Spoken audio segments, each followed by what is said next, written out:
Good morning. Good morning, Brian counsel. Ellison, Assistant Public Defender, here on behalf of Alyssa Ramayo. I'd like to request 2 minutes for rebuttal. Sure. This case is a classic swearing match. The only allegation of sexual abuse came directly from a child that was not yet 4 years old when it initially happened. The only issue for the jury to resolve was whether the child was telling the truth, or whether to believe the testimony of my client who also took the stand.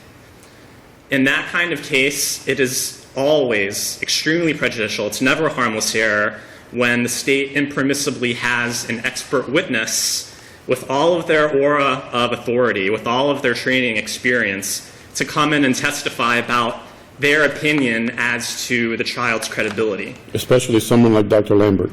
Especially someone like Dr. Lambert. He testified that he had 25 years experience. He's done 5,000 examinations. Child protection team, et cetera, et cetera. And the jury was specifically told to take all of that into account in the expert witness jury instruction, which the state urges you to consider. The jury is told, consider all of this expert's experience. When he gives his opinion, you have to give that special weight. So it can't be said beyond a reasonable doubt in a case like this that the jury's verdict, beyond a reasonable doubt, was unaffected by the improper testimony of this doctor. Not only that, but we have a case that is directly on point, Geisler, which came out last year, only months after this trial, facts almost identical to what we have here. You have a child who testified there's absolutely no medical evidence of abuse. The just only like in this distinction case. seems to be that she's a nurse on the child protection team. It's a psychologist in that case, but even then, it's very similar here because as a Here's second district it's pointed, an MD, and in Geisler, it's a psychologist. it's a psychologist who's also on the child protection team. Right. But and the second district pointed out that even the psychologist, that's prejudicial for her to give that kind of opinion testimony because of all of her experience and all of her expertise. That would go to improperly lend weight to the testimony of the child and persuade the jury to find the allegations to be true. That's exactly what we have here. The other similarity, which is striking, I think, between this case and Geisler is the fact that just like in Geisler, you have a recantation from the child victim.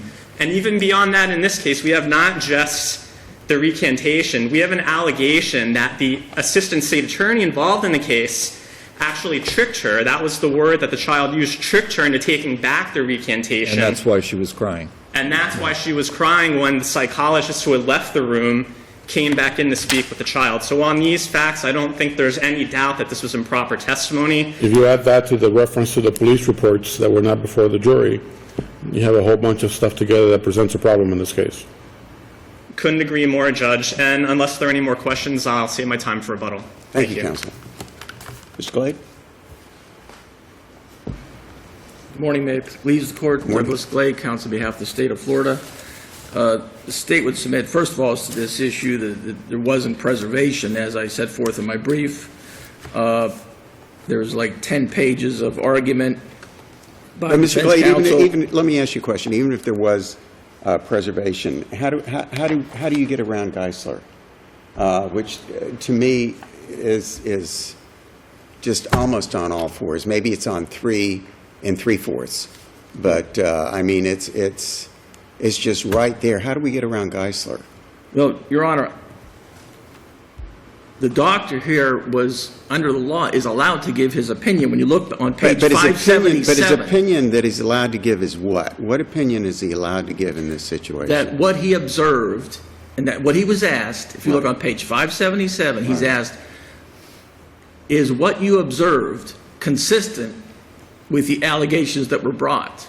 That's it. That's what we're here for. But you can't separate that alone from the rest of his testimony about determining that this was supported by the history, because he didn't find any physical evidence that suggested that there had been a sexual assault of any type.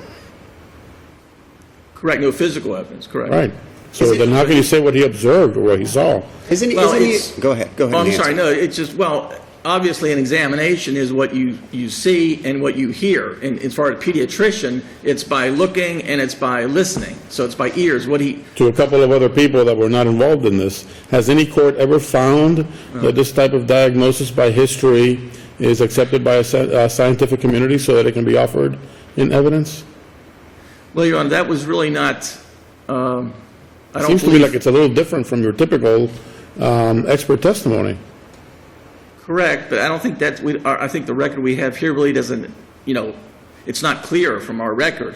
I just asked you whether any court... No, I'm not aware, Your Honor, either. I'm perfectly not, but And in fact, there are But- quite a few cases that say diagnosis by medical history is not permissible on its own without some sort of preliminary FRI qualification of the expert, aren't there? no, I'm not aware of those cases, but I obviously believe the court as far as, I think what we have, what in my brief, as you can see, what I've distinguished is the pure opinion testimony Right. from the scientific-based. Right. But isn't the And pro- this seems to be clearly pure opinion because it's based on a diagnosis, it's based on his training, his personal experience. But isn't the problem here the fact that, yes, this doctor can say, look, I read the history, I did a physical exam, and based on my physical exam, there's no physical findings, but that does not mean that an abuse did not take place. And he explains why. I mean, that's legion in the cases. They're doing that. But hasn't this gone a step further here where he took no history from the child, and he reads a history, and the history doesn't go towards really his diagnosis, or his opinion doesn't really go towards his diagnosis. His opinion is really, I'm vouching for the child. Isn't that what the child told in giving the history before? I think it's truthful based on what I observed. And that's a big stretch that we have here. Well, Judge, I don't see where in the testimony he said anything about the victim being truthful, or that can be Isn't that read. I think isn't that we're basically what reading he- too much isn't into that- his testimony. But isn't that basically what he's doing, Mr. Glade, is vouching for the child, and that the history that the child gave was in fact correct? I wouldn't have so much of a problem if he come forward and said, look, I examined the child, I read the history, based on my examination, there's no physical findings, but that is not unusual after 2 weeks. And it does not mean that it did or did not take place. And then you have the psychologist come forward and say, I took the history, et cetera, et cetera. But we've gone beyond that, from what I can tell. And this is where I have a problem. And, Well, Judge, I think- get me back on the right track, because that's where my problem Well, is. yeah, I think the right track is going back to our Florida Supreme Court. And see, I think that's where the Giesler case kind of departs from the Florida Supreme Court. Because on page 8 of my brief, I cite the Tingle case from Florida Supreme Court. And they adopt the position of the Eighth Circuit Court of Appeals. And I have my quote there, which Tingle adopted. And it said, and the quote is right on point with what we have here. An expert may properly aid a jury in assessing the veracity of a victim of child sexual abuse without usurping their exclusive function. And then one of the ways is by summarizing the medical evidence and expressing his opinion as to whether it was consistent with the victim's story that she was sexually abused. If he was summarizing the medical evidence, I would completely agree with you. me too. But he is funneling what may be considered inadmissible hearsay testimony through his expert opinion. And that's not the same thing. Well, Judge, I mean, obviously, the hearsay, that wasn't an objection here. That's the problem. I we have know, with I'm just preservation. telling you I think, yes, that I we know that understand. an expert cannot be used for that purpose. An expert cannot be used, you can't put an expert on the stand to bring in a whole bunch of other inadmissible evidence through the expert. So the expert can testify about his opinion of what he's observed, what he's examined, can even consider those other matters that are not admissible. But when the expert says, yes, I can confirm that this sexual battery occurred, not from his observations or even from the history of the child, but from what other people told him, I think that presents a problem. You're looking at me very quizzically. Do you understand what I'm saying? Well, yeah, I understand what you're saying, but I don't know if with expert opinions, I think they can rely, there's a legion of case law where they can rely on opinions of others, they can rely on hearsay. So Yes. that's where I don't know if But I'm you can't, but following the you. expert can't sit there and act as a conduit to bring in those otherwise inadmissible matters. Well, correct, but then we have the problem here. In this case, then, what was the objection? You know, is this Well, the preserved? magic word Is this- wasn't used. The magic word bolstering wasn't used, but every other variety of objection was interposed.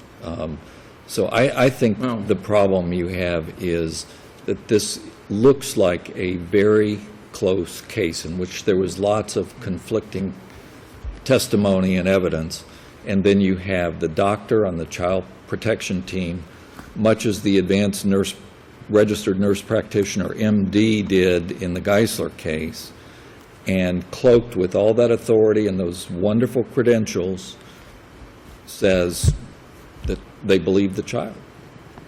And that's really where it comes out. Well, Judge, I think we have to get back to the standard of review here, obviously abuse of discretion. And if you look at the judge ruling, when he did allow this, is he goes to the, what he referred to is basically he was saying in essence to me is that, you know, it's really for the weight. It goes to the weight of the evidence, because he referred to the expert jury instruction. And I just totally disagree with the Vence, who said it was, he used a few minutes ago, special weight. The jury is not told that they give special weight to expert opinions. To the contrary, they say you can disregard. You can expert disregard opinion. it. So special. I don't know where the special weight argument. I don't agree with that. And also we have here the defense attorney did a good job and had the full opportunity to cross-examine Dr. Lambert, which he took full advantage of. He went into that diagnosis by history and tore it apart as much as he could tear it apart.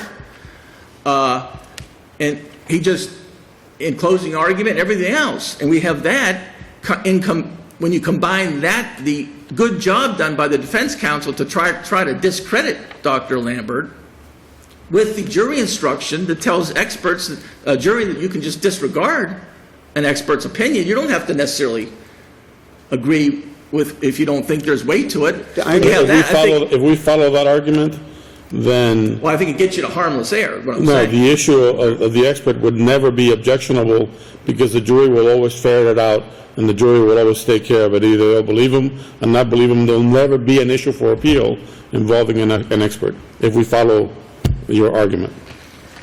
Well, no, because the facts of each case are different. I say here, there wouldn't, because I think if you itemize or set forth the facts, and what we have here is just one single opinion, really. I don't think it permeated the case. I really don't think that this statement permeated the whole case. Is the jury sitting there thinking, oh, Dr. Lambert said, it was just one statement that he made, that what he saw is consistent with the allegations.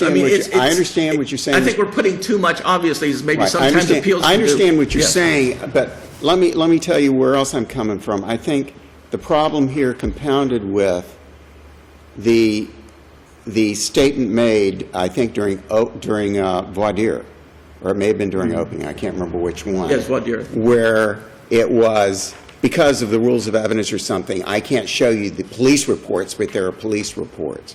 I mean, all that is telling a jury is there are legions of police reports here that verify that this happened.